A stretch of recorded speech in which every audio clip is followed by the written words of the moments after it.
Hi everyone, আসসালামু আলাইকুম। সবাইকে রমজানের শুভেচ্ছা জানিয়ে আমি আমার আজকের আয়োজন শুরু করছি। আমি আজকে আপনাদেরকে ফুলকো এবং মুচমুচে বেগুনি তৈরি করে দেখাবো। একেবারে দোকানের মতো করে কিভাবে ঘরে আপনারা বেগুনি তৈরি করতে পারবেন, আমি আজকে সেটাই আপনাদের সাথে শেয়ার করব। পারফেক্ট একটি বেসনের গোলা কিভাবে তৈরি করতে হয় সেটাই প্রথমে আমি আপনাদের সাথে শেয়ার করব। আপনারা চাইলে কিন্তু এভাবে বেসনের গোলা তৈরি করে বেগুনি ছাড়াও আলুর চপ অথবা অন্যান্য সবজির পাকোড়াও তৈরি করে নিতে পারবেন খুবই সহজে।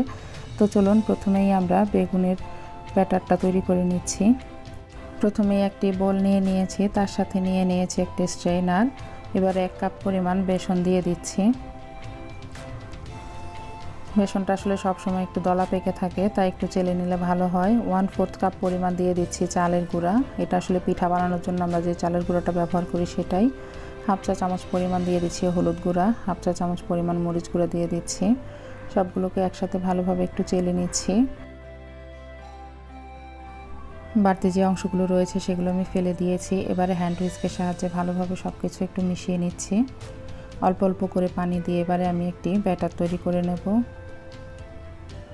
একসাথে বেশি করে পানি দিলে এটা আসলে একটু ঝামেলা হয়ে যায়, তাই অল্প অল্প করে পানি দিয়ে কিন্তু মিক্স করতে হবে।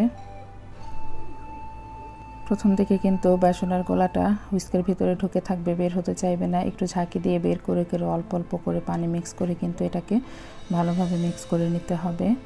এই যে আস্তে আস্তে বেসনের গোলাটা কিন্তু পাতলা হয়ে যাচ্ছে।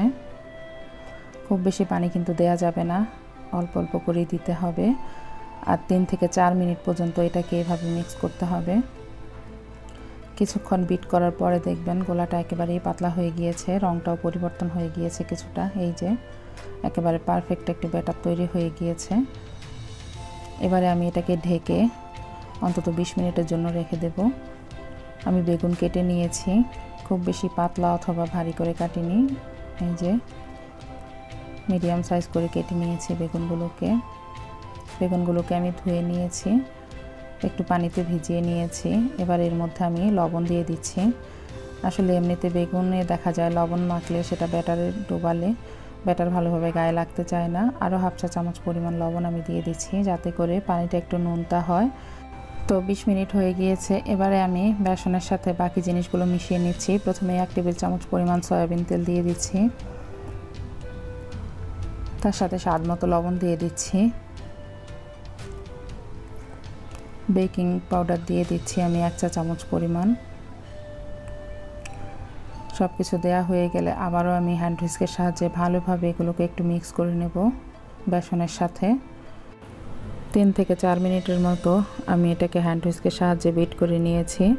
পারফেক্ট একটি বেসনের গোলা তৈরি হয়েছে কিনা সেটা বুঝতে হলে একটি আঙুল ডুবিয়ে দেবেন। এবং এই যে দেখতেই পাচ্ছেন আপনারা, আঙুলটা ভালোভাবে কোট হয়ে রয়েছে ডুবানোর পরে।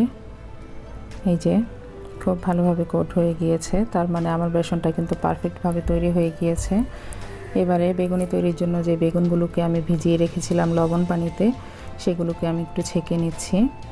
তো এভাবে করে 10 থেকে 15 মিনিট আমি পানি ঝরিয়ে রেখেছি। চুলায় একটি প্যানে তেল বসিয়ে দিয়েছি। এবারে বেগুনগুলোকে আমি একটু কোট করে তেলে ভেজে নেব। ভালোভাবে এই পাশ ওপাশ করে একটু কোট করে নিতে হবে। তেলটা গরম হয়েছে কিনা সেটাও একটু বুঝে নেবেন। তো এভাবে করে সবগুলো বেগুনি আমি দিয়ে দিচ্ছি। বেগুনিগুলোকে কিন্তু খুব বেশি আঁচে ভাজা যাবে না, মিডিয়াম হিটে ভাজতে হবে বেগুনিগুলোকে। এক পাশটা হয়ে গেলে অন্য পাশটা আমি উল্টে দিচ্ছি। এভাবেই করে কিন্তু বাকি সবগুলো বেগুনি আমি ভেজে নেব।